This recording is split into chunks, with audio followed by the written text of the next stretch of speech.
ഇന്ന് കുറച്ച് ബീഫ് കിട്ടിയിട്ടുണ്ട്. അത് നാടൻ പോത്തിറച്ചി. അത് എന്തെന്നെ അതിൻ്റെ ഞാൻ തന്നെ കിച്ചണിൽ കയറിയിട്ട് ഒന്ന് ശരിയാക്കാനുള്ള പരിപാടിയിലാണ്. നമുക്ക് കാണാട്ടാ. ഇത് നമ്മൾ കുക്കറിൽ മല്ലിപ്പൊടി, മഞ്ഞൾപ്പൊടി, മുളക് പൊടി, ഉപ്പ് ചേർത്ത് വേവിച്ചെടുത്തതാണ്. അടുത്ത കലാപരിപാടി മൺചട്ടിയിലാണ്. സ്റ്റൗ ഓൺ ചെയ്യുകയാണ്.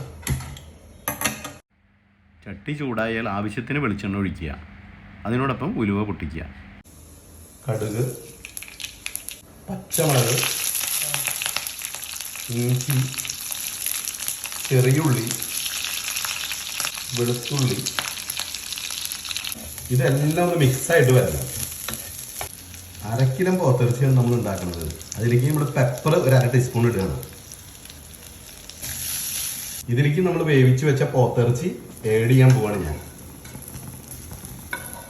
കളി അതുപോലെ തന്നെ ഒരു സവോളയും ഇതിൻ്റെ കൂടെ ചേർക്കുകയാണ്.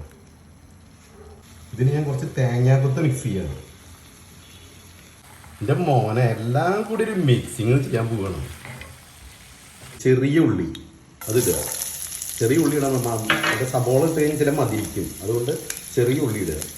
പിന്നെ 2 വറ്റൽമുളക് പൊട്ടിച്ചിടുക. സാധനമുണ്ട് നമ്മളിതിൽ മിക്സ് ചെയ്യാണ്. മോനെ ഇത് സംഗതി കുശലാവാൻ പോവാണ്. അങ്ങനെ നമ്മുടെ പോത്ത് റോസ്റ്റ് റെഡി.